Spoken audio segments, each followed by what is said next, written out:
Very good morning, students. I am Komal Vardia. In the previous lecture of business law, we have seen the basics, definitions and meaning of the words which are used in the law or which are used in the business purpose. Okay. In the previous lecture, we have seen what is agreement, proposal, who will be the promisor, who will be the promisee, according to the section wise. Okay. Now, in today's lecture, we will see the essentials of valid contract. Essentials of valid contract according to section 10 of Indian Contract Act 1872. Okay अभी देखिए एक contract को valid होने के लिए क्या क्या points उसमें होना चाहिए, that will be learn in today's lecture. Okay in that we have first point that is offer and acceptance. ठीक है, for the validation of any contract, कोई भी कॉन्ट्रैक्ट वैलिड होने के लिए सबसे पहले क्या होना चाहिए, ऑफर होना चाहिए, प्रपोजल होना चाहिए और प्रॉमिसर और प्रॉमिसी, ये दो पार्टीज भी होना चाहिए. ठीक है, प्रॉमिसर और प्रॉमिसी ये दो पार्टीज भी होना चाहिए. प्रॉमिसर जब प्रॉमिस कर रहा है, प्रपोजल दे रहा है, तो वो ऑफर कर रहा है, और जब the person who accept it will be called as promisee, तो वो क्या हो जाएगा, acceptance. So in the valid contract, contract कब वैलिड रहेगा, only and only when there is an offer of something doing and abstaining from something doing, and there will be an acceptance of the same.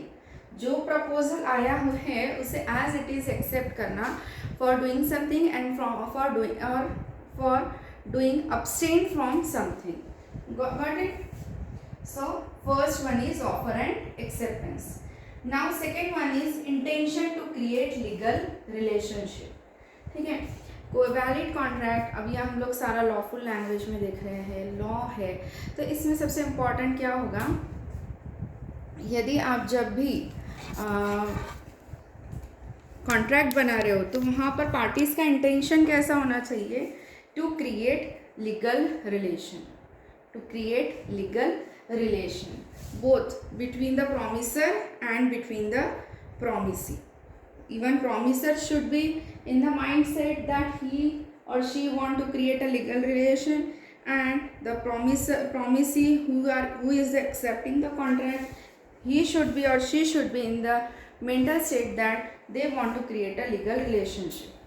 ठीक है, भी कोई time pass करने के लिए उन लोगों ने कॉन्ट्रैक्ट नहीं करना है. ये कॉन्ट्रैक्ट दोनों पार्टीज पे क्या रहेगा, binding.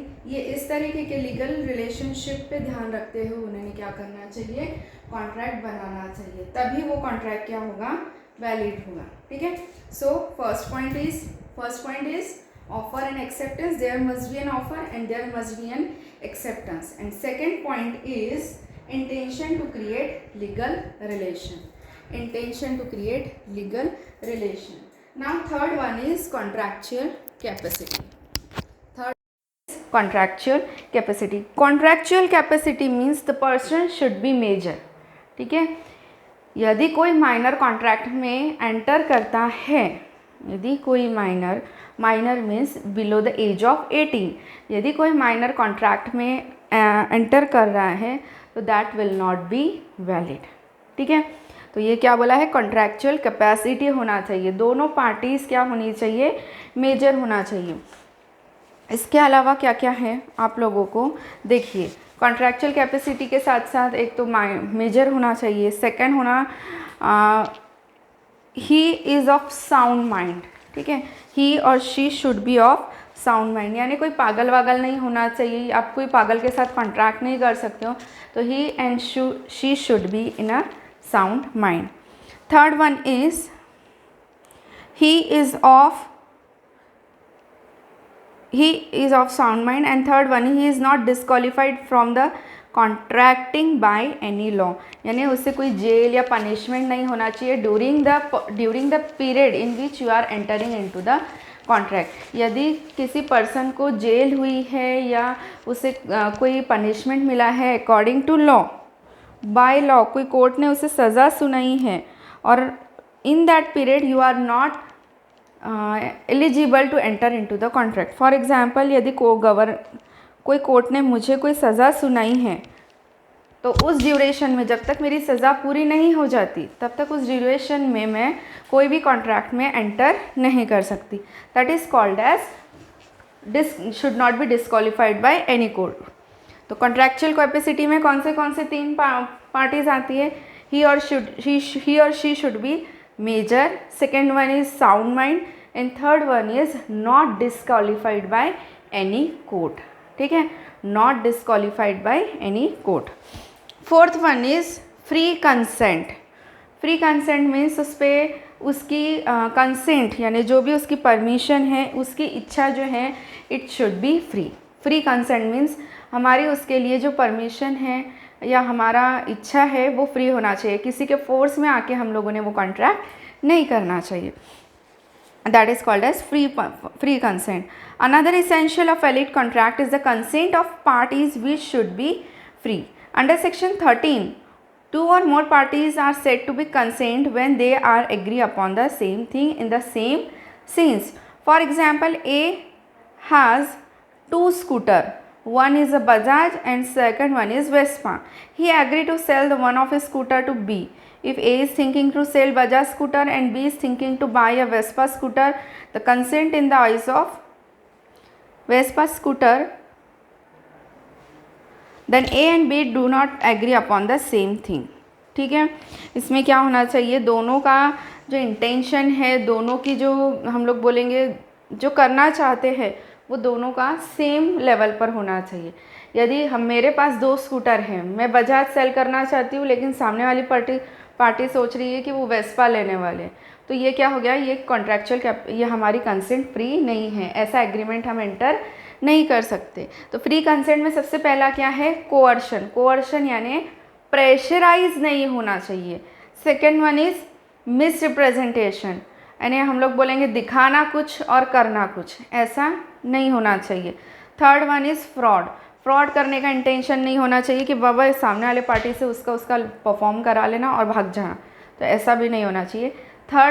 Fourth one is undue influence. किसी को इमोशनली इन्फ्लुएंस नहीं करना है. किसी को फॉर एग्जांपल उसके बच्चे का किडनैप कर लिया और बोला चल कर इस कागजात पे साइन, तो that will not be a valid contract. ठीक है, जैसे मूवीज़ में और सीरियल्स में बताते हैं कि किसी बच्चे का किडनैप किया जाता है और पूरी प्रॉपर्टी अपने नाम पे करवा ली जाती है, तो वैसे कॉन्ट्रैक्ट वैलिड नहीं होते.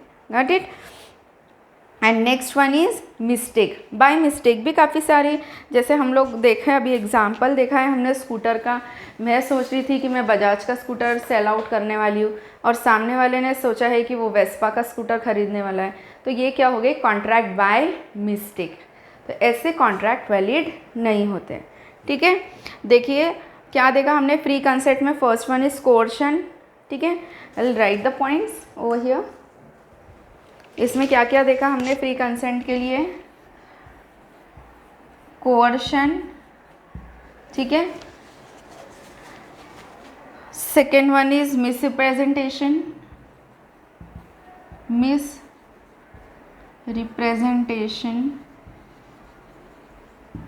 Third one is fraud. Fourth one is undue influence.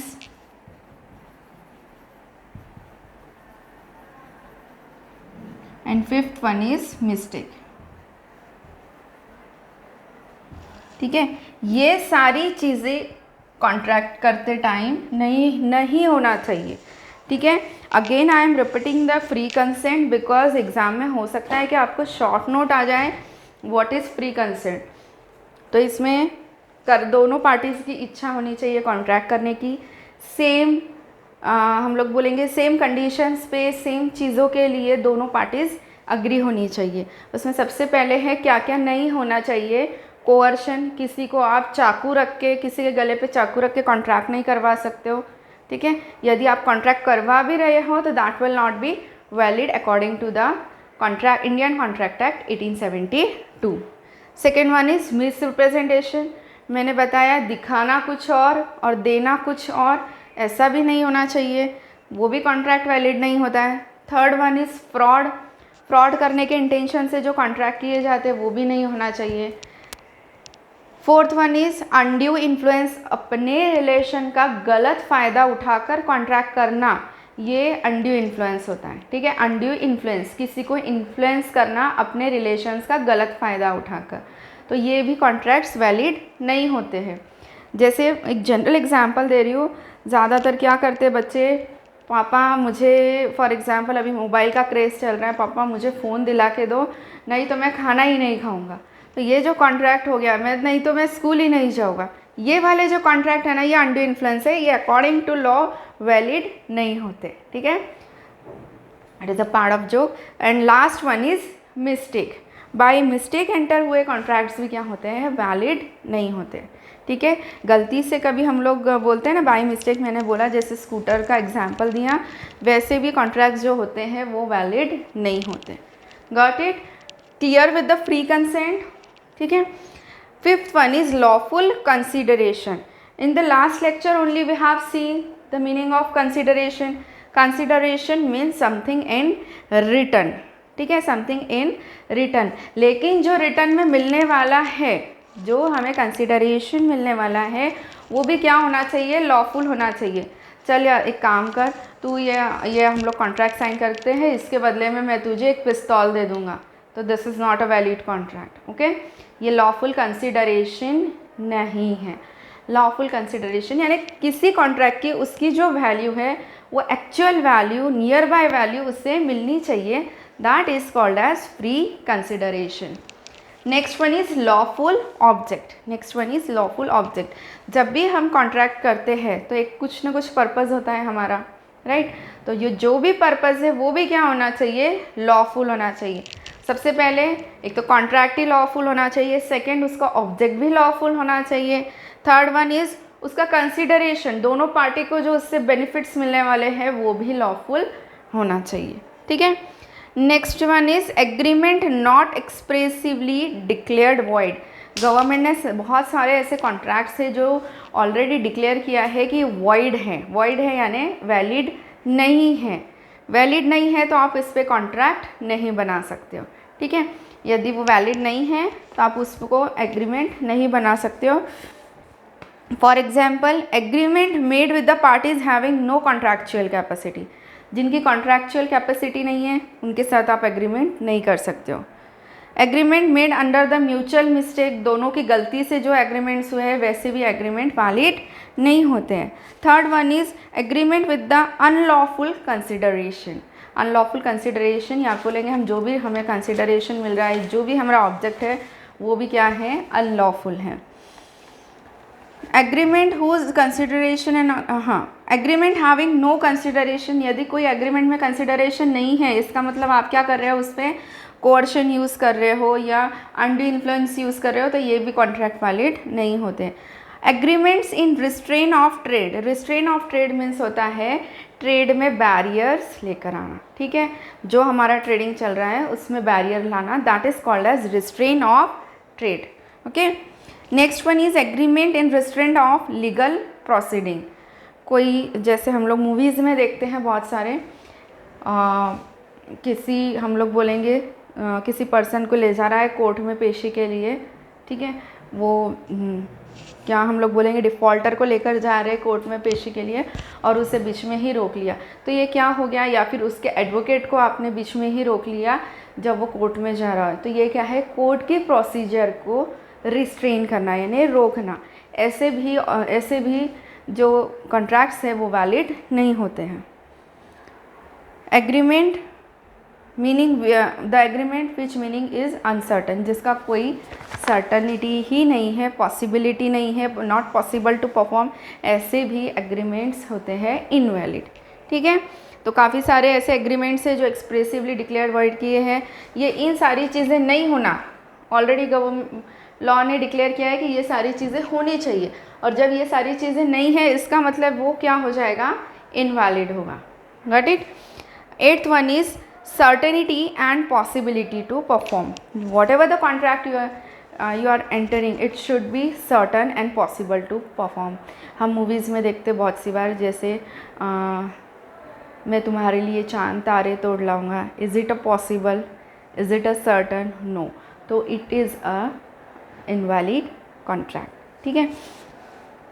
Certainty, wagyu नहीं होना, वैग्यू मीन्स क्लियर नहीं होना, दैट इज़ ऑल्सो अनसर्टन, ठीक है। Legal formalities, legal formalities means contract करते टाइम जो भी सारी फॉर्मेलिटीज़ है, जो भी लीगल फॉर्मेलिटीज़ है वो कंप्लीट होनी चाहिए। जैसे आपको रजिस्ट्री करनी है, ब्रोकरेज है, या जो भी उसके प्रोसीडिंग्स है, it should be completed, legal formalities, ठीक है। If you want to start a new business, तो for example if you want to start one canteen in any college, तो you will need college permission, college tender, आपको college में tender pass करा के लाना पड़ेगा, उसके बाद परमिशन लगेगी, आपको फूड लाइसेंस लगेगा। तो ये सारे जो लीगल फॉर्मेलिटीज़ है it should be completed. It depends on your business of nature कि आपको कौन से लीगल फॉर्मेलिटीज़ है। यदि कोई कंपनी है, मैं कंपनी फॉर्म करना चाहती हूँ, तो it should B register under the companies act 2013, ठीक है। तो ये सारे होते हैं लीगल फॉर्मेलिटीज़। अगेन हम ये सारे पॉइंट्स एक बार फास्ट क्विकली रिवाइज करेंगे। What are the essential elements of valid contract, in which first one is offer and acceptance, there must be offer, there must be acceptance, there must be promiser, there must be promisee, okay.